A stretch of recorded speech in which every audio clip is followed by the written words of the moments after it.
You go, boy. I don't care about the top 10, the top 5 or who the best is. Money straight, my fam straight, I'm George straight, that's Texas. Angel wings on a Lambo, praise the Lord, that's a blessing. Bentley truck like Lex Luger, yeah nigga, I'm flexing. I'm Richard Sherman, I back it up. And your mama, I stack it up. Hey Bobby, yo Gotti, swear to God, I rack it up. Still Jersey, that's all day. You go, boy. Give me some cannons. Give me some cannons. Give me like 10 cannons. Diabolical. We got new drops. We got new drops. Is this what you want? Oh, Because we know it's what you want. You know it. You know it. It's gonna get crazy. Oh, it's gonna man. get mischievous. Real spooky. Excellent. Excellent. give me like 2 more cannons. Give me like 2 more Don cannons. It's your boy. You go, boy. You know what time go, it is. boy. Episode 16 of the U-Goboy Podcast. Live from Bravery Studios. Shout out to Bravery Studios. We got Perdomo, the GOAT, on the boards. Give him like 5 cannons. We're gonna break the cannon record tonight. Oh my goodness. Oh my goodness. I think he's gonna do it. It's gonna be lovely. Where's my camera? Where's my camera, man? Uh-oh. Oh my goodness. Yo, I promise you guys. Look at that handsome mug. I promise y'all this year was gonna be litty. By the way, some quick housekeeping. We're closing in on 700,000 views on the YouTube channel. Nice. Give me 10 cannons. Give me some Ric Flairs too. Give me some Ric Flairs. Woo. Keep that going. Oh man, we're closing in and still close. We're gonna hit it probably another week or so. 300,000 views on TikTok. Nice. For the hashtag. When we hit a million, road to 1 million, we got another belt on the way here, the 1 million view belt. I need that U-Goboy promo. Oh yeah, I for need sure. it. Yeah. Oh, it's coming. It's coming. I'm gonna have the freaking Randy Savage glasses. I already got some from Italy. I got the Randy Savage glasses. Ooh yeah, the cream of the crop. All that good stuff. What is it? Cal Goboy? Is Cal Goboy gonna? Oh, Dallas Goboy. Dallas Goboy gonna make an appearance? Yeah, Dallas Goboy. He'll pull up. He's on vacation now. He's waiting for the draft. Oh, okay, He's waiting nice, for the draft. nice. And that show's coming too. Shout out my boy Mongo. Draft show coming up soon. Big guest coming, but I got a big guest here. I got my GOAT, my homie, my day one here. Facts. As always, thank you to all the subscribers. Get a round of applause for the subscribers. Across all platforms, you guys are blowing up the pod. You guys are blowing up the music. We're closing in on 30,000 for all the time on YouTube. Give me like 5 cannons. All the time. Give me some 5 cannons, please. Yo, we're really gonna break the cannon cannon record. We're really gonna break the record. Don Cannon, you owe me some money, bro. He owe me some ends, bro. All that extra promo. I want those ends. I want my peas, fam. I want my peas, fam. I want my peas. This is an episode of Top Boy. Nah, this is an episode of the U-Goboy Podcast. You go, boy. Oh man, I'm so hype here. You know, when I put this show together last June, I made sure that before we got to the bigger guests, which are in the tuck and are on the way, I made sure I was going to talk to everybody in my world and my circle, my day ones. They're going to get some shine and ability to, you know, grow their audience, to tell their stories. We got unfiltered, authentic conversations. Let me get 5. Dom DeMarcos. Some Dom DeMarcos too. There we go. And a couple more cannons, please. And a couple cannons. Couple cannons too. I'm feeling it. Yeah. My power level is rising. Oh, it's over 9,000. So without further ado, we got my homie here, Sidanii Bell, a graduate of Rutgers University with his bachelor's and a graduate of Wake Forest University. DJ accolades over here. In management. Rack him up. Rack him. He has spent his last 10 years in China. Let me get 10 cannons for that. Ni hao. He's fluent in Mandarin, all that good stuff. We'll have subtitles, but oh man, he has a tremendous background in capoeira, Brazilian jiu-jitsu, kickboxing, boxing, wrestling, and MMA. As in, he will RKO me through the table. We're not gonna do that. He's a professional mixed martial artist, purple belt. Give me a Dom DeMarco for that. Man. Dom DeMarco. My grappling skills are kind of crazy. I'm not gonna front. DJ accolades over here, killing them. He's also acted in some movies, some television shows, and commercials in China. We're gonna get into that. Yep. He's opened and managed clubs and restaurants in Guangzhou. Guangzhou. Guangzhou. Yeah, don't worry. Shishi. Y'all gonna learn Chinese. What did Jen say? Y'all gonna learn Chinese. And he's the father of an amazing, beautiful, lovely baby girl who's almost 2. Love you, Sasa. Can I get his round of applause for that? Love you, Sasa. And he's back here in the States to pursue his fight career and reunite with your boy on episode 16 of Let's the get it. U-Goboy Podcast, live from Bravery Studios. Let's get it. We got Sidanii Bell in the building. Make What's some going on, noise. U-Goboy? Let's go. My guy. Wait, now we gotta do it the right way. Come on. Good shake. Let's go. On camera. So yeah, man. S. Dot, thank you so much for coming. Thank you for brother. having me, bro. I'm excited to be on here. Been watching all the episodes. I'm like, yeah, it's gonna be me soon. Here I am. Facts, man. I'm so happy you were able to kick it here on episode 16. Been busy, but I made sure to get you on the pod. Absolutely, homie, man. where did all before we get to your ridiculous life story, this guy's lived like 50 lives. I swear, bro. Like the Netflix documentary is gonna be crazy. The Sidanii Bell story. Yeah, he's gonna get the same freaking dude who did Kanye's freaking story. Of course, like the video, subscribe to the channel as always. Absolutely. And U-Goboy merch. Grab yourself some U-Goboy merch. Link in the description. Link in I'm the back bio. now, so I get my hands on some of that too. For sure. I'll send you the link. We'll get you geared up. You know what I mean? man. All that good stuff. So, but S. Dot, where did it all start? Homie? All right, man. So, man, come on. We've been at it for such a long time. East Orange, New Jersey. That's where we grew up. Give me some cannons. EO in the Fire. building. We making things happen, but I got to go even a little further back. I come from a very Caribbean household, the same way this man comes from a Niger household. I come from a super Caribbean household. My mother's Trinidadian. My father is from the Virgin Islands. That's actually where I was born. I was born in VI. I came to the U.S., to the States when I was 1.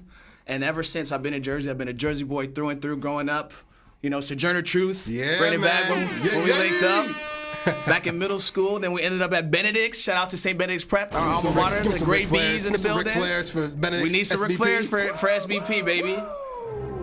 and that path, just it kind of started me. And I realized that one thing that my mom always did for me and my brother, who's here, shout out to Mike. Shout out to Mikey. And my sister, is that she always made sure that we were around very diverse groups of people.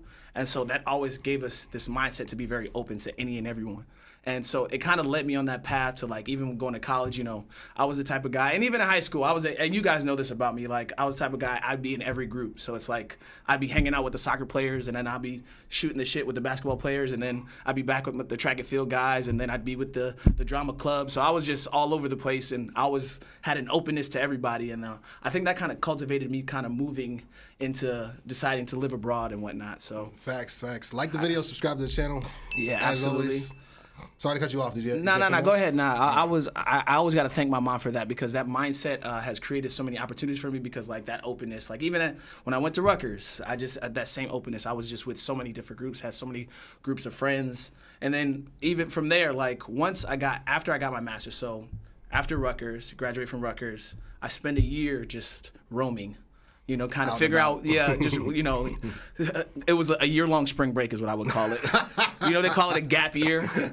I just did any and everything in that time. And then I was like, you know what, I got to get into business. So I go back to Wake to get my master's in management. And I'm like, yeah, I'm just going to get a nice corporate job and, kind of figure things out. And I remember maybe a month before I'm supposed to graduate, and I'll tell this story. I'll be candid about it. Cool. Unfiltered, authentic conversations. Yeah, exactly. It's got to be real. I remember here. we had this party. We're celebrating that we're almost about to graduate, get a little two-bodied. And I sleep it off for a few hours, but then I wake up and I'm like, oh, I'm good. I'm driving, and I got a lead foot, so I speed. Yes, but I didn't realize a cop was behind me. So a cop pulls up behind me, pulls me over, smells the alcohol in my breath. I end up with a DUI. So this kind of veered my path. So I had a job lined up. Again, I'm about to graduate. Everything's kind of falling into place. And then because of this one small decision, then I'm in a position where I'm trying to figure out what I'm going to do next. And so at that point, I'm figuring out what's going to happen, what I'm going to do. I'm coaching football. Actually, I was coaching Mike's high school team. We went to the playoffs that year. Mike, you remember that? Give me 5 savages real quick. Some savages. I've done so many. The way I talk about it, I really have done so many different things. So I went back to get my master's. From there, I was coaching football. And then from there, one of my boys, shout out to Alif, I don't know if he even remembers this. He was like, yo, bro, let's go to China. And I was like, what the fuck are you talking about right now? I remember when you texted me. So this was crazy, bro. You texted me out the blue like, yo, bro, you trying to go to China? I'm like, to like visit? Like what the he's like, nah, man, to work. To work, bro. You know, teach ESL to kids. You know what I'm saying? I'm just like, live in China. Like, just be there. He's like, yeah. I was like, have fun with that. Good luck. Good luck with that, buddy. But that turned into, I thought it was gonna be like a year or two or whatever. Yeah, me too. That turned man. into a decade. Yo, 10 years later, man. I really never imagined, especially my first year getting to China, and actually my very first job in China was Disney English. And so people always think of China, they think of like, you know, oh, this is bootleg or this is fake. Like this was the Walt Disney Company. Like we got season passes to like any Disney World and Disneyland. Like I was working for the actual Walt Disney Company. And so they had this ESL section. So you go there and you teach English to kids. And I remember I got there, and at first it was cool. You know, you're singing all the Disney songs. You know, I just can't wait to be king. You know, all of that. We're doing all this stuff in front of the kids. You know, teaching them English through basically Disney movies, which is basically their plan was essentially to indoctrinate all of China. Yeah, pretty much. It was basically indoctrination into creating new customers, like which is brilliant. It's a fantastic marketing strategy. Product placement. Perfect product placement. PPP. We talk about the loans. And like at first it was cool, but then I realized like it was like killing me inside because I hated the job because I had this super like micromanaging manager. I wasn't really good at speaking the language at the time. Like I was having trouble with my landlord, and I remember like I got to the point where I'm like maybe 9 or 10 months in, and I'm thinking like, yo, I'm losing at China. Like I'm a competitive person. So in my mind, I'm like, yo, if I leave now, like I feel like I lost at China. Like I didn't get the full experience. I didn't do as much as I could do. And so at that point, I was like, at the very least, I'm gonna give myself one more year. I'm gonna quit this job. I'm gonna leave this job, and then I'm gonna give myself one more year. And after the best thing I could have ever done was deciding to quit that job at Disney. Because if I didn't quit that job, I would never be where I'm at today. And we'll get into that, you know, as we go through it. But like that, me deciding to stay that one more year changed my life, like crazy. I can't even begin to understand all the stuff that I've done now, 10 years later, that I never could have imagined that I would have been doing at this point. Oh yeah, read my mind. Keep the Ric Flairs coming. Like the video, subscribe to the channel. Episode 16 of the U-Goboy Podcast, live from Bravery Studios. Perdomo is on the boards. My Hispanic brother, brethren. Hermano. There's so many hats that you've worn and continue to wear. We're going to go through each of them. Nice. Let's do it. So let's start with, we were talking about it in the pre-production meeting real quick. Sneakers and goods. Ruggedly unkept. Ridiculously fresh. So you know, also, yes. AKA Soul Religion Sid. Mm-hmm. So if you know me, you know for the longest time, I've been a sneakerhead. I was a massive sneakerhead growing up. Any sneaker drop that was available to me, I would cop. I was the one waiting in line. I was the one shopping on eBay. I had upwards of 70 pairs of sneakers in my closet growing up. I would work just to buy sneakers. Well, to have my car and to buy sneakers. Like, if you had fresh kicks in a car, you know, it was easier to deal with the ladies back then. So that was all you needed. You didn't need all the other stuff that you need now. Back then, obviously, I love my kicks. I'm a Jordan's head, Nike Dunks, foam posits, everything you could think of. I had them in my closet. And so when I got to China, one of the things that I started looking at was like the factories that provided the sneakers. And what a lot of people don't realize, especially with China, is that all the factories that, for example, make Adidas, like they're all in where I'm located in China, and there's another city, Guangzhou is where I'm from, and then Yiwu is another city where they have a lot of the factories that produce the actual Nike, Adidas, Balenciaga, a lot of the shoes, any shoes you can think of, those are the actual factories. And one thing you'll learn about China in anything that you do is that everything's negotiable. Like absolutely everything is negotiable. So, and when I say everything, I'm talking about like if you get arrested, how much are you willing to pay? Like if you you want these sneakers? Well, we can get you these off the back of the truck. Like everything is negotiable. Is this what you want? Let me get a couple of those. Can I get a couple of those? This is exactly what you want, right? You like these?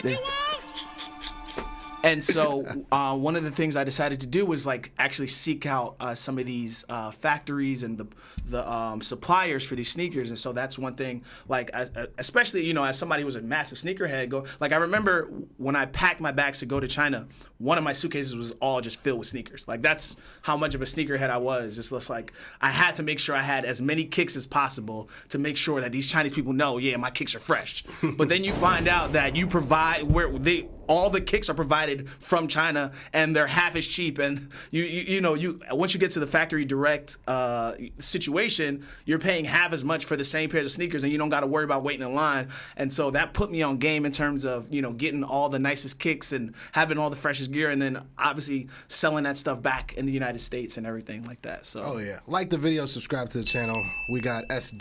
The one and only Sidanii Bell. Your boy is out here. The building. I'm looking real Aki in this, man. I like your cameras, bro. Feel good, man. Bravery Studios. Thanks, Marv. I appreciate it, bro. Only the best, man. Episode 16. So let's keep it going. So let's get into some UFC talk. We were talking some UFC. As a matter of fact, we saw the John Jones fight. Shout out to Hoboken. Yeah, we were out in Hoboken. Shout out to Nate. We were there with Nate. Nate, the homie. We watched John Jones completely dismantle Cyril Gane. The GOAT. In 2 minutes. The GOAT. The GOAT.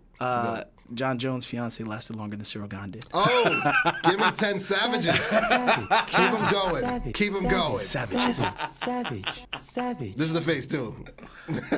Savage. Am I a joke to you? Am I a joke to you? All the Nigerian memes. So UFC talk. This guy can talk UFC with the best of them. Joe Rogan, Dana White, are you listening? We got a fight coming up. Yes, big fight coming up. My brother Usman Niger power. No the carry last Niger. Oh, that's one thing I'll talk about too. The amount of Africans that are in China, especially my city, Guangzhou. There's literally a part of this the city called Little Africa, Xiaobei. Facts. But let's talk UFC. Look, I'm an MMA fighter. I love the same way I love to get in the cage and fight and grapple and do all that stuff. I love talking about it. So this weekend coming up, tomorrow actually, we've got Kamaru Usman versus Leon Edwards for the part three. This is 3. This is for the welterweight championship, and then we've got a massive co-main event with I can't say his first name, but his last name is Fiziev versus Justin Gaethje, and so we've got 2 barn burners essentially that are about to happen with these fights. Now, Kamaru Usman was undefeated for 15 fights.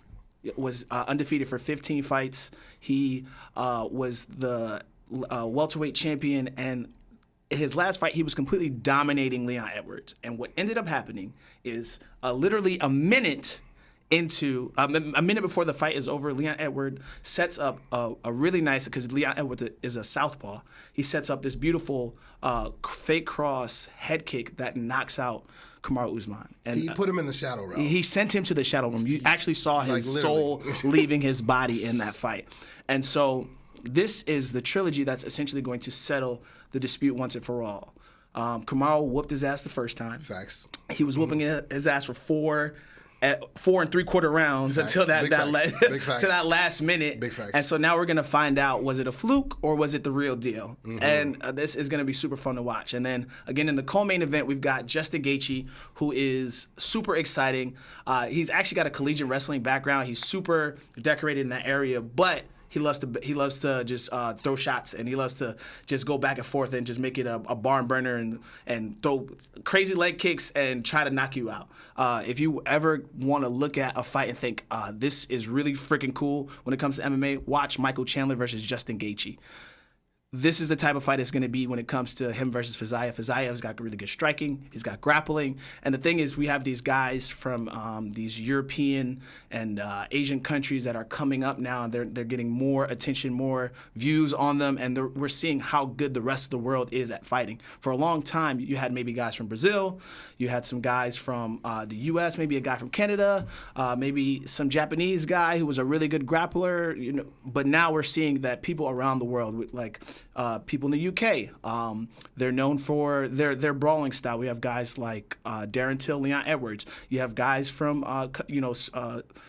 not Slavic countries, but like countries like Sweden and Finland, they're great kickboxers. You have people from Asia, people from China. They're also fantastic kickboxers. You got grapplers from all over the world, and we're finding that these I call them the stand countries or the Caucasus Mountain countries, where we have these massively talented grapplers, wrestlers, and strikers that are out here whooping butt, and we didn't know that these guys existed before, because obviously now with the oncoming of social media and the way that UFC has grown massively in the past 30 years, this year's the 30th anniversary. It's becoming crazy how much we're seeing how good the world is at fighting. So it's just amazing to watch. Facts. Give me like 5 Don Cannons, please. Cannon. Load them up. Cannon. I love it. Don Cannon, you owe me some money.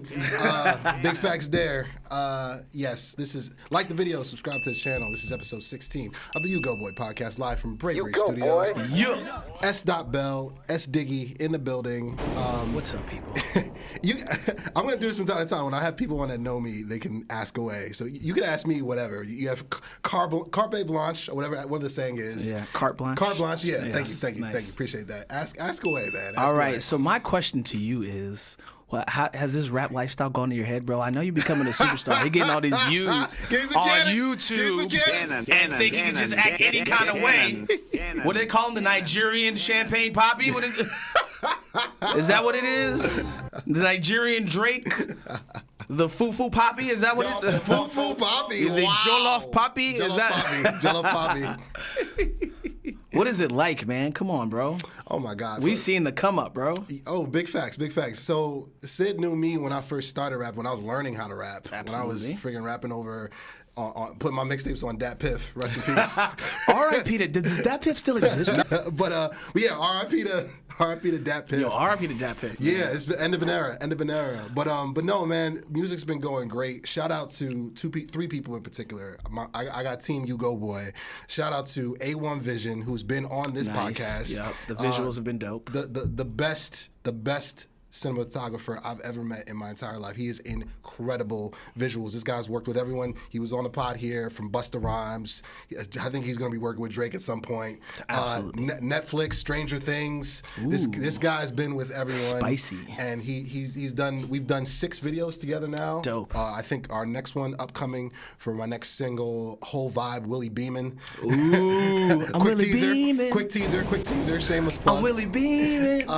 We're shooting that one in New York, coming up pretty soon, and dropping it pretty soon as well. Dope. So of course him, Eddie Heartthrob, as always. Yo, shout out to Eddie Heartthrob. I've never met this guy, but I'm a fan. He'll be on here. I'm a fan. He featured on Jonah the Great. He helped with the logo as well. Shout out to him and Dan DiCarlo. That's the goat. Yeah, that's really my boy, bro. I be reciting his music in China. Big facts. Like, who is this? This was really good. He's been holding it since day one. Day one. A1 since day one. And of course, I Might Snap, who's also going to be a future guest on here. He's my personal photographer. Incredible visuals. So I mean, my team keeps me grounded. Absolutely. My team, they make sure that everything from a presentation standpoint is pristine. Is top flight, is top tier. So it's been great, man. It's been great to be able to share the gifts that I've been wanting to share for a long time. Because again, I did my reset. The viewers know the story when I left the country in 2019. I didn't go to China, but I went to Europe. And I actually just got back from Europe. I was in Italy. It was. My man's a world traveler. Top tier over there. Top tier. Don DeMarco on that one. I like it. For sure. So I mean, this man traipsing about the world. Facts. I had to make sure when I rebranded myself and repackaged the vibe and the energy to the world, I had to make sure I was top tier. Had to do it the right way. Had to do it the right way. So that's why the pod looks so brilliant. Bravery Studios is also included. That's why the music is top tier. That's why the visuals are top tier. And that's why the views are crazy. We're closing in on 1 million. Closing in on 1 million. Like, let that sink in. 1 million. 1 million. So I mean, everything's beautiful, man. So it hasn't gotten to my head because my people keep me grounded. You included. Yeah, you're right. I'll humble this nigga super quick. He'll tell you that. And my mom too, she's like, okay, you 1 million views. Okay, take out the trash. Take out the trash. Do you want more rice? You need to wash the dishes. You need to wash the plates now. Go pick up your father's medication now from Walgreens. Definitely keeps you humble. But nah, man. The Nigerian background definitely helps too, and my people keep me grounded. But the music. Shout out to Burna Boy also. Shout out to Burna Boy. Nigerians are out here killing it, bro. Wizkid. Yo. Shout out to Thames. Yo, the Nigerians are killing it. Yo, lovely Thames. All of China is bumping all the Afro beats, yes, like the Caribbean crazy. too. They love, they love it, man. And by the way, like the video, subscribe to the channel. I mean, again, Afro beats has been running the world really for over almost 2 decades. U.S. is just late to the party and just got hip to it because of Davido and a couple other artists. They just got onto the wave, but we've been doing this. We've been doing this. You don't know.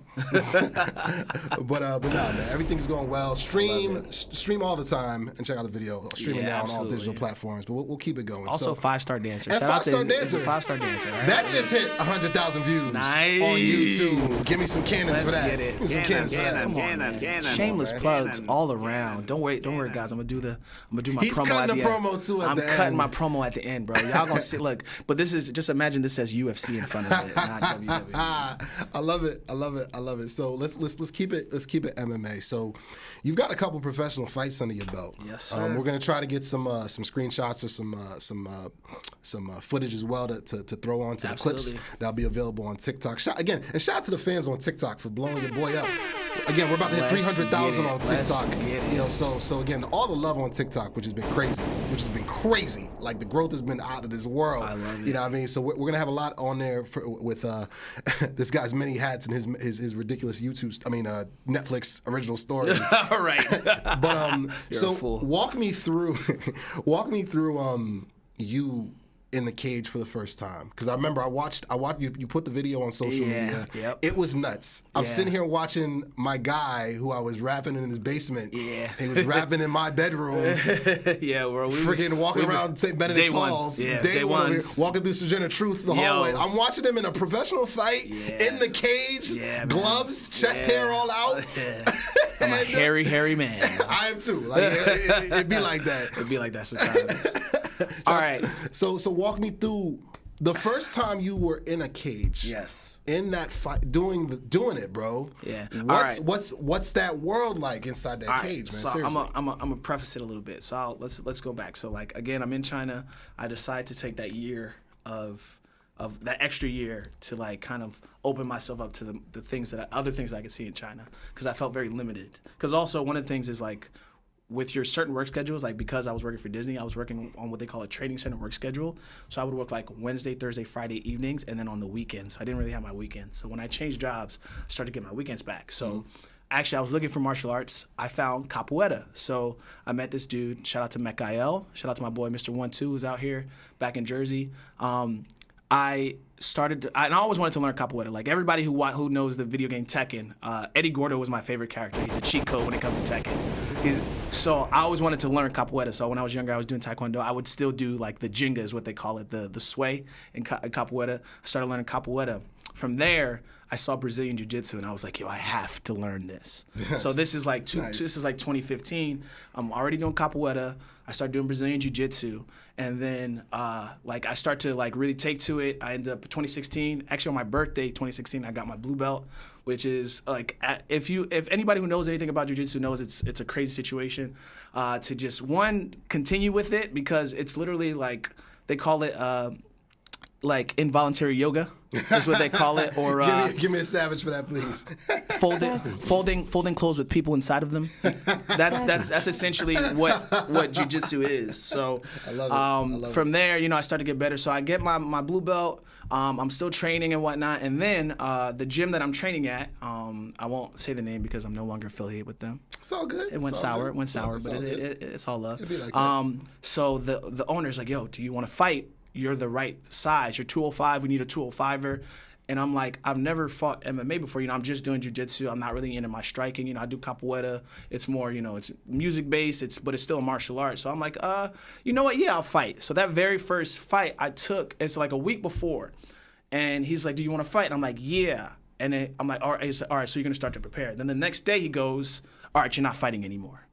And I'm like, all right, cool. And then like 2 days later, he's like, wait, do you still want to fight? And I'm like, It's getting kind of closer. Yeah, sure. Yeah. And then the next day he goes, you're not going to fight. And I'm like, okay. So, like, it's the day before the fight's supposed to happen. And I'm going to tell you, I'm a party animal. So I go out. Something like that. I go out. So I'm drinking. I'm having a good time. I come back, like, I'm, like, hungover. But I'm going to train on Saturday. So then the owner of the gym comes up to me 5 hours before the fight. So, again, I'm hungover. We're having training on Saturday. I'm trying to sweat the alcohol out. He's like, bro, do you still want to fight? And I'm like... we had one of our instructors, his head instructor from the UK came. I'm sorry, from Europe came. Jan Kerbal, who was a former UFC fighter, so he had come to visit to do like a seminar. So he goes. So I go to him because I'm like, yo, he's been in the cage. He knows what he's talking about. He's a UFC legend, black belt in jiu-jitsu, like very well known. So he goes. I go and I talk to him. I'm like, Jan, and he's a Brazilian dude. And Brazilians are like as cool as the other side of the pillow when they talk to you. So it's like. I'm like, Jan. He's like, yeah, bro. What's up, man? What's up, my friend? And I'm like, I only got 5 hours to really, cause, I don't got no striking. I got my jiu-jitsu, but like, should I take this fight? He's like, bro, it's no problem. Go fight. And I'm like, okay, I guess I'm going to fight. So literally, they drive me down to where the fight's happening. I literally have like 2 hours to like start to like get ready, get warmed up. They're like throwing me my fight gear. They're like, yo, you're fighting. You're the main event. Like you got to get ready to fight because what they'll do in China, and again, everything's negotiable, but also everything is up to like subjective. How would I put this? I'm trying to put this lightly. Everything's malleable. So like when you see my fight information, they put I was like 15-1. I had never fought before. They made up my weight. Give me some if this is what you want. Give me some Chris Tuckers. When you see, when you see what all the stuff they put up, I'm like, who is this fighter? Because I'd watch this guy fight too. Like when you look at the information up there, it's like none of it's true. Like even I had my you have a Chinese name because a lot of time Chinese characters are like easier to write for them. So even the Chinese name they had for me wasn't the Chinese name that I gave them. They were just making up stuff about me. And so like a created character over there. Exactly. And then that's too funny. One of my boys, shout out to Evie, he's a kickboxer. He was gonna take the fight, but he thought the guy was a grappler. Come to find out the guy was a kickboxer. So he's like helping me warm up. And he's like, all right, just keep your hands up, and he's helping me get warm, just giving me basics for like a jab and whatnot. And then I get in there and like again, all I know is grappling and capoeira really. And so he's like, it's funny because I get in there and I throw a capoeira kick, but I slip, so I fall. And he's like, yo, don't do that. Take him down. Like he's like, yo, jab or take him down. Like he was getting mad. So him and then my boy Maga is this guy from Russia. He's me and him were like training partners for jiu-jitsu. So he's like, yo, bro, get him to the ground. So the first round, and again, this is 5 hours before like that I had really to prepare for this fight. And you found out that day that you were fighting. that I was fighting. That's wild. So so like I'm in there, and then the dude like, so the thing is the weigh-ins were the day before, but like I didn't weigh in the day before. So like I was actually like 205, so I was 90 kg. This dude was like 6'3", 230. Like, and the thing is like I think they didn't want him to weigh in, and they didn't want me to see how his fighting style was, because that's what they'll do in China. Like they'll do the back and forth. I didn't realize it then was intentional. So they didn't want me to train, so that they gave him the best opportunity to win. Oh wow. So like they're like confusing me. So shady? Yeah. So the guys that are telling like, oh, he's fighting, because like you're not gonna go, like you're not really preparing. Because like I would have had a strategy, time to prepare if I had said throughout the week that okay, I'm gonna fight. So they basically wanted to feed you to him. Yeah, basically. Essentially. And so the thing is, I mean, like again, I was a better grappler. So in the first round, I mean, like I don't really know what I'm doing, but like I get him down to the ground. I was like, got some ground and pound to the face. I end up breaking his nose. I didn't know that until after the fight, but like I'm ground and pounding and I break his nose. But the thing is, if you don't know that you need to preserve your energy, you waste all of it. So what happened is I essentially blew my load in that first round, and the second round comes around and I'm exhausted now because I'm like, yo, I didn't know what I was doing. Like I didn't know about energy preservation. I didn't know about pacing myself. So I'm just thinking like, all right, I got to do something to stop this guy from trying to knock me out, because like he was headhunting. So in the second round, I'm exhausted. But like this guy still got some energy now. So he's coming to me. I go to try to take him down again. I tell you, bro, it felt like I was hitting a brick wall when I tried to take this guy down. Wow. And I just slid down. I was just so tired. And the thing is, he didn't know how to grapple. So he gets on my back, and he's like hitting me in the back of the head. And that's illegal, right? Those are illegal strikes. But the ref's not saying nothing. Again, it's a Chinese fighter versus a foreigner. Chinese fighter is always gonna get the favor. Oh wow. Neither here nor there. So I'm sitting there and I'm like thinking, I'm like, yo, if he keeps hitting me like this, he gonna knock me out. And then I'll never forget my boy Mikael, my capoeira instructor. He goes, bro, if at any point you feel uncomfortable in the fight, like don't feel bad tapping out. You didn't really have a lot of time to prepare. And the dude is trying to do what they call a rear naked choke, but he doesn't know how to do the choke. So he's like just squeezing my chin, and I'm just sitting there. I'm like the thinking man, like literally as this giant dude is on my back, like, yo, if I tap out now, he does it. Because if he keeps punching me, he's gonna knock me out. But if I tap out now, I'll save myself and I'll still make some money from this. So then I'm just thinking, I'm like, yeah, it's probably. So I tap out, and then he's excited.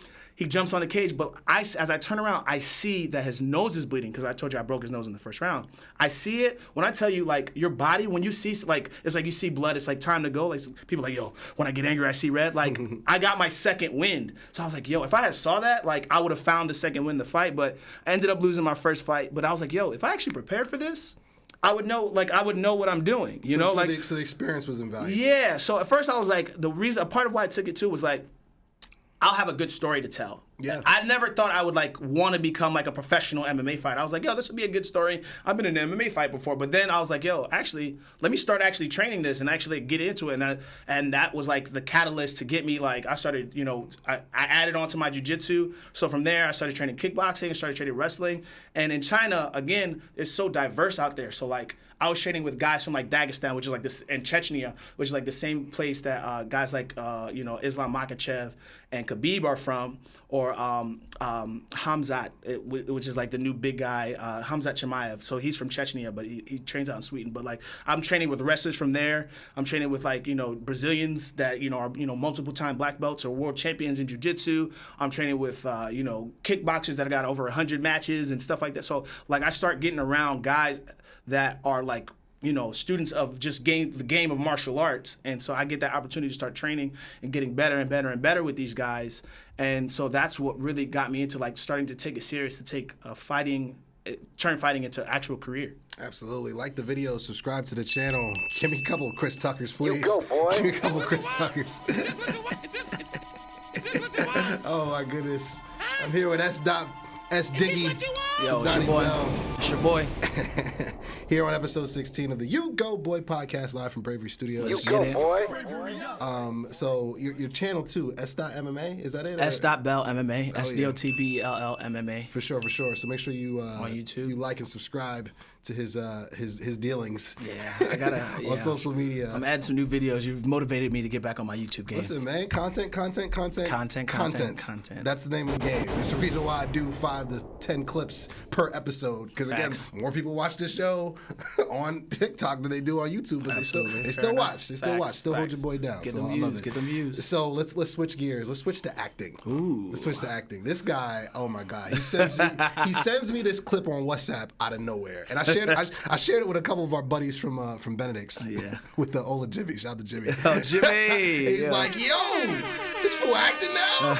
And the quality, no cap. I'm getting hype and loud talking. The quality's crazy. Yeah. The quality is, you can tell this was shot on like a red camera. No, it's like high end. Like I was in like legit. So the thing is, again, in China, everything is negotiable, but like there's so many opportunities. That's the name of this episode. Everything's negotiable. There's so many opportunities to do just crazy stuff. So for example, I mentioned him a couple times already. My capoeira instructor, my boy Mikael, he's also an actor. My boy 1-2, we call him Mr. 1-2. He's also an actor. So these were like my capoeira brothers. We trained capoeira together, other martial arts. But then like these guys were MCs, DJs, and were acting full time. And so Mech had been in China for like at this point like 15 years. And he's like fluent in Mandarin, fluent in Cantonese, and he's essentially like a movie star, And so he, was telling me like, you'll get like extra gigs, and then like you kind of start to move your way up the totem pole.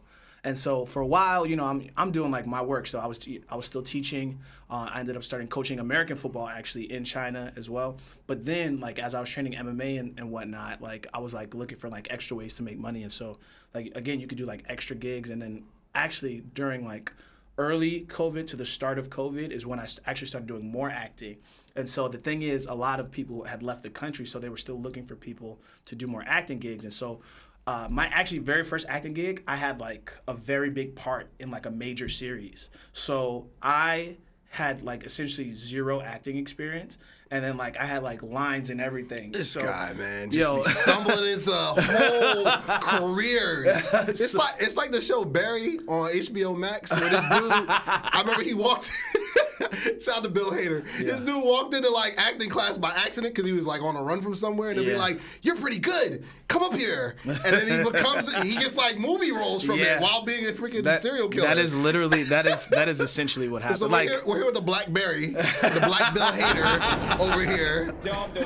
Yo, so my very first role, it's like so there's these like two really big TV stars on the show, these Chinese TV stars, and like essentially, so it's funny because black characters in TV shows and movies in China, they're as stereotypical as you can think they are, but like not for American stereotypes, like African stereotypes. So I'm like an African mercenary in the show. So like, I was tight too with my camera. He could have hit me up to help him with the accent. Yo, at this, so the thing is, you know now though. Yeah, okay. I mean, so this is what happens. Gosh. So they tell me to do. I'm like, yo, I can do an accent, but they're like, no, it's okay. We'll do voiceovers. Do your accent. Just do your regular voice, because we'll do voiceovers later. So in it, I'm like, my wife essentially has Ebola. Mm-hmm. It was really messed up. It was super messed up. I mean, look, at the time I needed the money. I'm not gonna shoot you. Let us stray. Shout out to Stephen A. Smith. No Mercy Podcast. We need Dr. Umar. Excuse me? Shout out my boy Greg. Odyssey Cadence 13. So like my wife is pregnant, giving birth, and then the Chinese doctor, like I was about to shoot him, but he's saving my wife, so I gotta let him help her deliver the baby. But then the baby died. It was a messed up scene, like in the first one. I was so mad because, like, first of all, I can't stress this enough. It was shot with a red, so it's straight 4K, high quality, and this dude's accent was straight Will Smith from Concussion. This dude was like, "Tell the truth," and I'm watching like, bruh, yo, I could have coached you. No, okay. That's what I do now. I'm Belichick. I coach now. So I'll tell you, what happens is I do my regular American style accent, but then they had a voiceover of an African guy do the voiceover. So they actually took my vocals out of it. But I end up doing another show. So from this, it kind of catapults me to get other opportunities. Actually, in one, I shoot a movie. I'm actually speaking French in the movie. Ooh. So I had to learn some lines. And I remember one of my lines because like I end up being I'm an African villain. So I was a dirty cop in this one. I was a dirty cop. And then I remember, and there's a part where, like, some cannons too. And this is a super professional movie. Like, they have like rigged explosions on this set. Like, I remember there's this part where they do this rigged explosion, and it's like a real explosion. I've never been that close to an explosion before. When I tell you your reaction, it has to be real because you only get one chance to shoot it. But like right at the end of it, this is the only line I remember from the movie because I had a lot. But like, pourquoi m'arrêtez-vous? Which is like, why are you arresting me? Because they find out that I'm a dirty cop, and like my partner, like, I knew it was you all along. Like, it was, and I can't remember I don't know the Chinese name of it now, but once I get it, like I'll get a clip of that for you. Please do. And then what ends up happening is from that I get another TV series. And so this TV series is where I get to put my accent to use. So I'm like, look, I can do an African accent. I'm gonna do my African accent. In this one, I'm always playing like a villain. I think because of the beard, the beard. It's the easy way to make. And you got untrustworthy eyes. I'm very shifty. Real shifty. I'm a shifty looking dude. I'm the most honorable guy you ever meet. I look very shifty. It's the eyes. That's shiesty over here. Shiesty, I'm the village leader's nephew, and essentially there's like yellow fever throughout the village, and these Chinese, and it's always, so China is very much like America. It's like we have the American savior complex. It's the China savior complex. It's the same thing. First world problem. Yeah, I get it. So what happens is like China's coming into Africa to save Africa. I'm like, yo, this is disgusting, but these checks are crazy. Like, give me some savages, like 5 savages real quick. Where's my camera? So I remember, like, it's funny because, like, because it takes a while to shoot. Obviously you're shooting over like 3 or 4 or 5 months, and like you're shooting at different locations. So like Sanya is like island China, which is like where people go to like vacation on the beach. And then I was shooting in Ningbo, which is like up north, like colder area, because different scenes needed different stuff. So I remember like my accent, like as you watch it, my accent gets progressively better because I'm like practicing it more. So in the beginning I'm like, would you like Will Smith concussion? How you doing? Tell the truth. Tell the truth. And then like by the end of it, I'm like, doctor, Doctor. Thank you so much for saving us. Yeah, it was. My village. It got better. It got better. It got significantly better. And quick stop. I got a Will Smith story. I mean, it doesn't involve getting slapped either. But no Chris Rock. No Chris Rock. Shout out to Chris Rock too. But I remember. Nigerians, like, yes, we bootleg. That's what we do. Absolutely. Like most African countries. Why not? It's like, why not? Why not? So we watched a pirated version of Concussion during New Year's. Because that's what we do. Like, so we show up to New Year's at my uncle's house. Marvin's loving this, by the way. Terrible. We're watching a pirated version of Concussion, waiting for the ball to drop a couple years during New Year's. Crazy. And this fool, so we were hyped though, because this is Will Smith. This is all pre-slap. We were like, yo, it was Will Smith. He's playing a Nigerian. We thought he was about to kill it like 7 pounds. And I Am Legend. We were hyped. Me, my cousins, my brother, we're hyped watching this at my uncle's house in the basement. So, 5 minutes go by into this movie. And you hear the accent. Yo, where's my camera? Oh my God. We listened to this man's accent, or his attempt at an accent. It was not Nigerian. It was some mixture between Pakistani. It was a Wakandan accent. It was bro. Yes, bro. And flat out deceit. Facts. You know what he sounded like? He sounded like Dan Aykroyd in Trading Places. Oh, when he had the black faces. Oh, God. God. It was terrible. Yo, it was really bad. I was like, what are you doing, bro? Tell the truth. Tell the truth. Yo, it was terrible. And he tried to do the Nigerian face too with the tell the truth. And we're just like, bro, so bad. That ain't it. That's not that it ain't it at all. Honestly, Chris Rock should have made fun of that. Yo. You know what I mean? Forget G.I. Jane. Talk about the accent. And in Emancipation, oh my God. So I did watch Emancipation too. I haven't watched it yet. Okay. Well, it continued. Oh, it continued. God. He hasn't learned this lesson. Oh my This goodness. guy's like, I am not a slave. I am not a slave. He got a worse African I was accent like- in Emancipation. I was like, how you mess up a slave accent, Give bro? us free. Give us free. Get some help. Yes. Yo, they could have got my man from Blood Diamond. Who's smart? Hyman Johnson. They could have got him to play, bruh. An Fantastic actor, by the way. They could have got Idris. Yo, there's so many hardworking African. Now, Will actors. needed a dub, bro. Yo, Will needed a dub, man. He needed a dub. After that whole situation with Jada, Will needed a dub really, really he bad, needed a dub, bro. and that wasn't it. Like, That wasn't it? I enjoyed parts of the movie, but his accent is. He's still holding that L. Yo, that's a Randy Jackson. It's a no for me, dog. It's a no from me. It's a no for me, dog. So, like the video, subscribe to this channel. Hilarious. Give me a couple cannons. Cannon, I had to get on my cannon, soapbox. Let me get off. All right, I'm off the soapbox. He's off the soapbox. Off We're the back. soapbox now. We're back, So folks. We're back. So let's switch gears. We got a couple more minutes before we wrap here. So let's get into social media marketing. All right, let's do it. So big shout out to my brother over here. My brother. I'll do the Nigerian brother. accent. My brother. He told me about his social media marketing company a couple months ago, actually last year, or maybe 2 years ago. He's told me for a while now. Yeah. So I decided to just, try it out. Got me 2,000 followers, over 2,000 followers on Instagram. Instantly. Real followers. Real followers, No by the bots. way. No botting on this side. None of that, brother. So, so your social media marketing, how did you get into that? Let's go through the origin story for that. Yeah. Villain origin story. Villain origin story.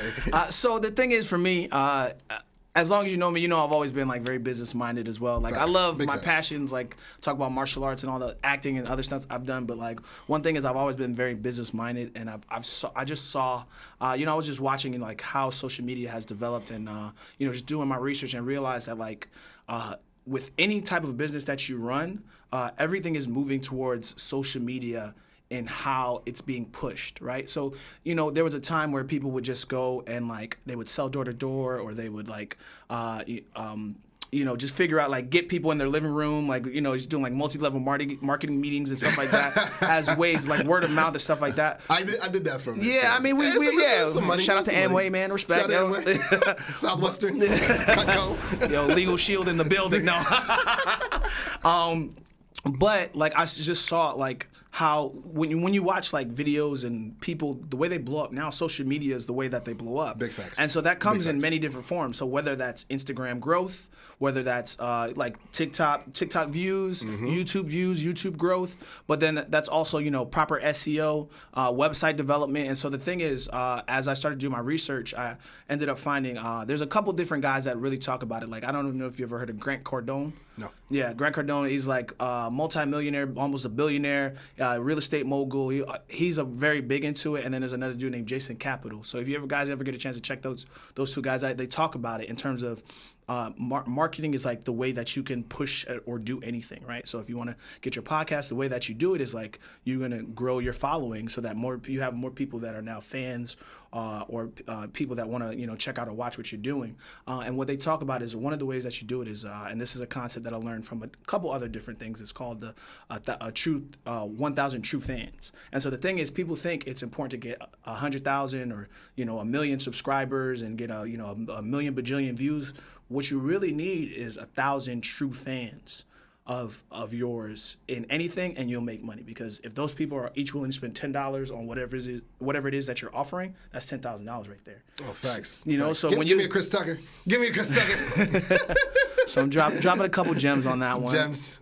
So the thing is, it's like when I realized that, I started to do some research and I got into essentially what it allowed me to do is it's a concept called white labeling. So essentially, I have a team of experts that do the social media growth, that do the website development, that do the SEO, that do lead generation, all that type of stuff, and I offer those services to people who are looking for it. So whether it be you're a lawyer, you got a podcast, you're trying to grow your following, or you're just somebody who's a new author. Shout out to my mom, she wrote a book, Dr. Daniela Small Bailey. Shout out to moms.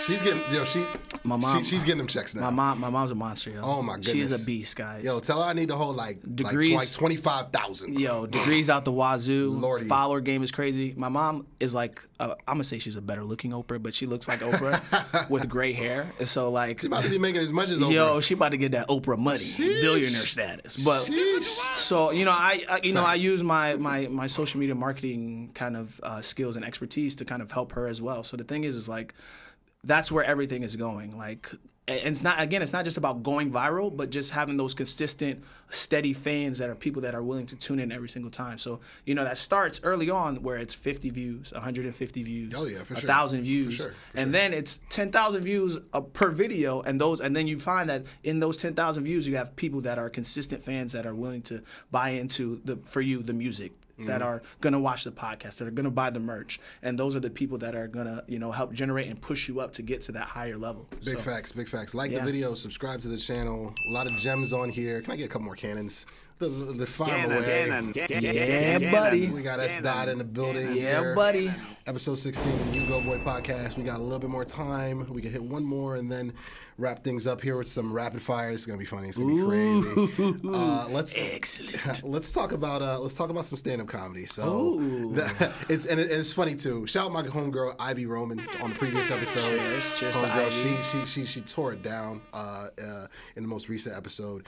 So if you haven't got a chance to check out episode 15 with Ivy. Absolutely. Funny, talented young lady who also does the wrestling thing on top of that. But so I remember I saw a clip of you doing stand-up comedy, and I got triggered immediately because it took me back to doing stand-up You used in to do college. stand-up, yeah. Stand-up with Ugo. Yeah, nice. Penn State, Greater Allegheny, as well as Penn State main campus. Yeah, You go, boy. But so how was it similar to the other crazy Bill Hader stories of yours? Just trying stuff out? Yeah, man, How'd you get into listen, that? like How'd you get into Ugo that? likes to call me the try guy because like I wanted to do it like I'm a daredevil, like I'll do it, like that's why I was willing to take the MMA fight. Like I'll try anything, like almost, crazy, dude. And so the thing is, with stand-up, the reason why I wanted to try stand-up is because I wanted to get better as a storyteller. And so one of my favorite comedians is Dave Chappelle. Facts. Right. Facts. Shout out to Dave Chappelle, Dave's the GOAT. Dave's the GOAT when it comes to that. But one thing that people, and also another one of my favorites, I was telling you about him the other day, Patrice O'Neal, both of these guys are fantastic storytellers. Big facts. So the thing is, the way they set up their punchlines is about being able to tell a good story, build the anticipation, and then drop a punchline that has people like cracking up laughing. So one thing for me is like I thought that's something that can play into building my fight career, because when you win fights, you get an opportunity on the mic, and to be engaging and exciting in that aspect is something that could push you. You think of the most exciting guys in MMA, you think of Conor McGregor. Conor McGregor essentially cuts great promos, the double champ does what the fuck he wants. Like those type of things are what sets you up to like be pushed forward. So I tried comedy as a means of like just getting better at my storytelling, being more concise, but also building the anticipation to drop the punchline. And the thing is, like, the hardest thing to do is to get people to laugh. Big facts. When, maybe they're open to it, but they're not really trying to. like to be able to make people laugh in that instance with comedy is like such a difficult thing to do. And for me, I've always been, I'm Mr. Out there. I'm an introvert. People don't believe this. I'm an introvert. I have to say this. I am an introvert, but I come from a very extroverted family, so I'm always out there. I'm very personable. I like to meet people and talk to people. So, I actually in China, I did some MCing for clubs and whatnot. This guy came into my world of MCing. So I've done shout out to the Harlem Wizards. Yeah, I've done a lot of different stuff. So like I'm not afraid of being on stage, but like that shift of having to make someone laugh was like a big thing that you have to be mindful of. And so coming up with the jokes and coming up with my material was like interesting. And like that first part of what got me like make it my own is like I love to dance. And so like every time I would get up to do my set, I would dance before because like it's like me kind of letting go of the nerves of it because like if you're just enjoying yourself and having a good time, you don't got to worry about anything else, and then the jokes can flow a little bit better. So big facts. Like the video, subscribe to the channel. This man has lived 1,000 lives. He's gonna live 1,000 more. The Black Bill Hater, DJ accolades. I believe in in-life reincarnation. You can reincarnate yourself every day of the week, man. Big facts. This man has reinvented himself more times than Steve Harvey. I tell you, my man, S. Dot, man. From fro to ball head. For sure. Oh my God, from beard to looking like Baron Davis. Oh my goodness.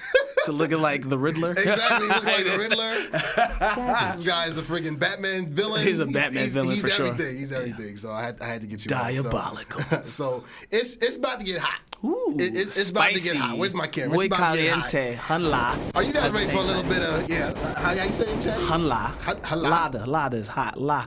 Hanla. Shishi. Yeah. Yeah, shit.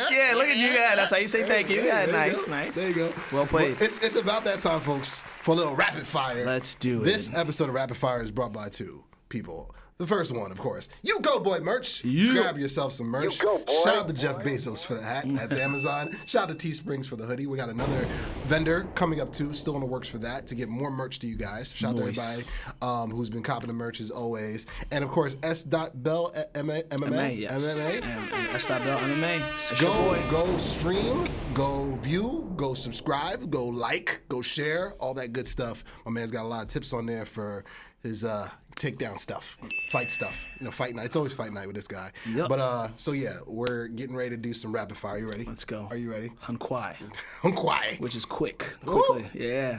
I got the gems. Don't worry. I like it. So let's ride. Yeah. All right. So S. Dot, what is your favorite word? Ooh, that's a good one. Juxtaposition.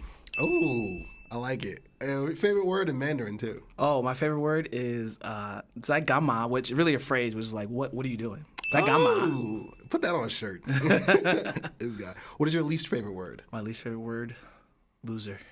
Ooh, nice. Least favorite word in Mandarin? Least favorite in Mandarin?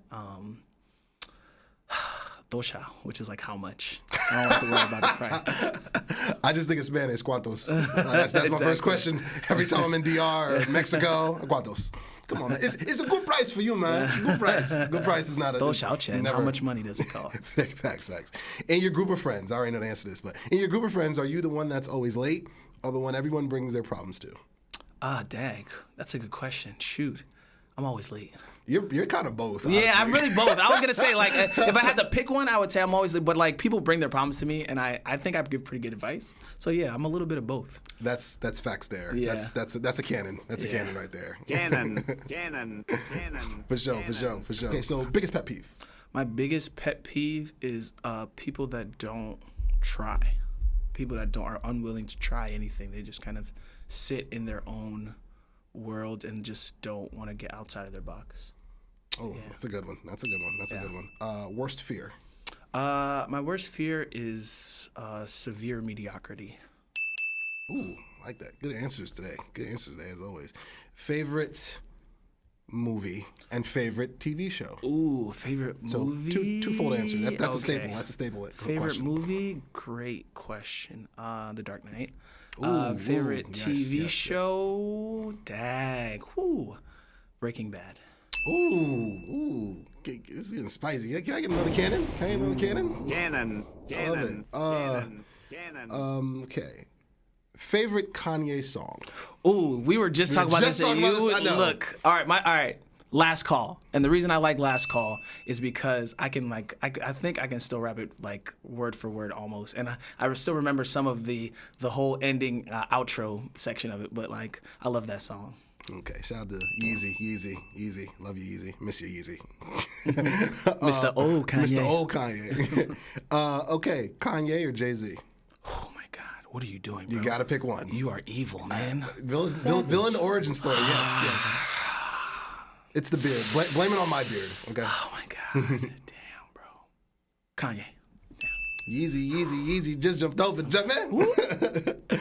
Favorite snack? That's a good one. Hot Pockets. Hot Pockets. I love it. Your favorite fight of all time? You can only pick one. Yes, and I actually have one. I was just showing my little brother this the other day. Conor McGregor versus Eddie Alvarez is the perfect fight to me. It is one of my favorite fights to watch. It's Conor's masterpiece. Like, he's not the same that he was as he was before, but that is if you want to watch a masterful striking and it's a complete dismantling of a fighter, that is a fight to watch. That was a masterclass. Yes, Conor McGregor versus Eddie Alvarez. Nice. I'm hyped for this one. Why do Caribbean parties go so crazy? Oh, come on, man. We just look. We come from the islands where the water is just so clear. Like, what else can you do but be crazy? Give me a Chris Tucker. Is this we got the Carib, we got the Shandy, we got roti, we got ackee and salt fish, we got all the Caribbeanness, the food, the people, the culture, the rhythms, the vibes. It just makes Caribbean parties just go all night long, turn it all the way up. This is a commercial this is brought to you by Trinidad. Yes, brought to you by Trinidad and Tobago and the Virgin Islands, St. Thomas. I love it. Okay, your dream fight opponent. My dream fight opponent. Who do you want to fight? Who you want to get on with? I want to fight Israel Adesanya. Actually. Whoa! Give me some cannons. Yes, man. Actually, the way Alex Pereira beat him, I kind of saw it coming, but because he's beat him before, but like. I'm not sold on his wrestling defense. I feel like if I got him on the ground, I would fold him like laundry. Izzy, my Niger brother. Where's my camera? My brother. Hope you're watching. I hope you're watching. Yeah, man. I hope you're watching. Hey. Celebrity crush growing up. I know the answer to this. Oh yeah, Scarlett Johansson, man. Come on, man. Or Serena Williams, actually. I was about to say. Serena Williams, actually, bro. I was about Serena to say. Williams. I had to correct myself. I was like, what am I saying? I was like, wait a minute, what? What? Yeah, Serena Williams. I love thick women. Oh, my goodness. Shout out to Serena. So I saw a recent commercial. She still got it. Yeah. Still got it. Got the mom glow with it, too. The wagon. She has a whole carriage. What? Can I get Savage for that? Shout out to Serena. Savage. Okay. You don't even need you the don't. I'm going to do the Just say- Savage. No. What is one job you think you would be good at if you didn't have the 50 hats that you currently have? Oh, my goodness. That is a good question. Name something you haven't done yet. Yeah, right? I don't know. Maybe a hedge fund manager. I would Watch that be next. Watch next week. You be like, I'm gonna get my Series 7. I just joined a hedge fund. I'll let you join one. I'm actually getting certified as a personal trainer. Yeah, I just walked. Oh, by the way, I walked in like that's my next one. I walked in like Bill Hader in Barry, and they were just like, you know what? We like the cut of your jib. You're hired. You've got that sales pizzazz, is what you got. I love it. This has been Rapid Fire. This has been Rapid Fire. How did I do, bro? How did I do? Yo, you did your thing. I like it. That seat gets warm. And he took it like a champ. So we're going to wrap here. So plug your stuff, and we'll get up out of here. Yeah, it's your boy, Sidanii. You can find me on Instagram, s.bell, S-D-O-T-B-E-L-L. On YouTube, s.bell, MMA. You can find me also on TikTok, the S.Bell. I just started a TikTok page, trying to see what the TikTok vibes are about. But yeah, man, like my YouTube, and obviously if you want more information about growing your social media, or growing, or just marketing in general, and like growing your business, getting leads, things like that, just hit your boy up, Upper Echelon. The Upper Echelon Agency, Upper Echelon Marketing online. You can look me up there. Yeah, I feel like, again, I just... You will. You will. I see the belt and it's just, But yeah, that's how you find me. Just look me up, Sidanii, Sidanii. You look me up, Google me. You can actually Google me. I mean, there's nobody with my spelling, so when you Google me, it's actually me. So, Yahtzee. And me, as always, U-Goboy88. That's on TikTok, IG, Facebook, as well as u-goboy.com, the mothership for everything. And of course, stream U-Goboy music. Yeah. Jonah the Great, Juice vs. Sauce, 5-Star Dancer, Bruce Wayne Money, Ezoku. That's my track right there. You know Bruce Wayne Money, Nice my job. track right there. Bruce Wayne Money I feel like I is- can you take over the loving that? world every time I listen to that track. Facts. That's his official fight song. Yeah, man, I'm walking out to that. Tipping as always. And all the time, we're closing in on 25,000 on YouTube. Dope. Everything else is pretty much at 100,000 on YouTube, man. Give or take. And of course, that's streaming on all digital platforms. Shout out to the Base Podcast. Of course, the merch is here. Grab yourself some You go, merch. boy. Like the video, subscribe to the channel.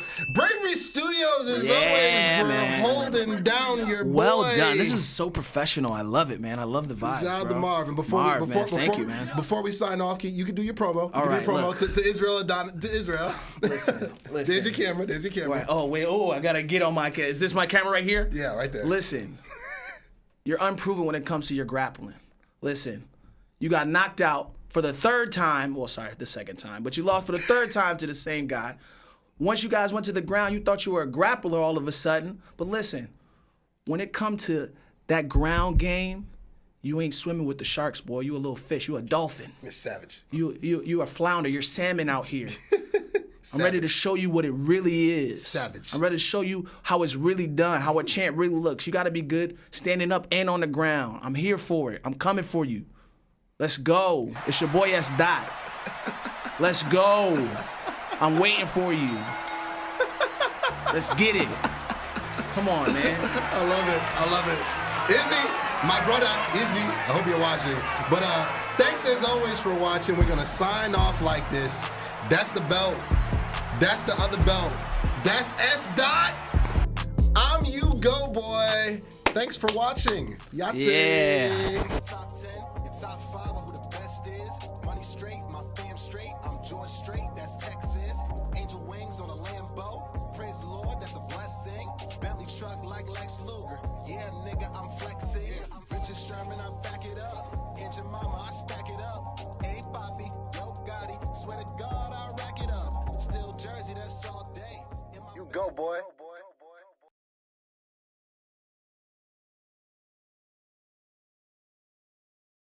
Yahtzee.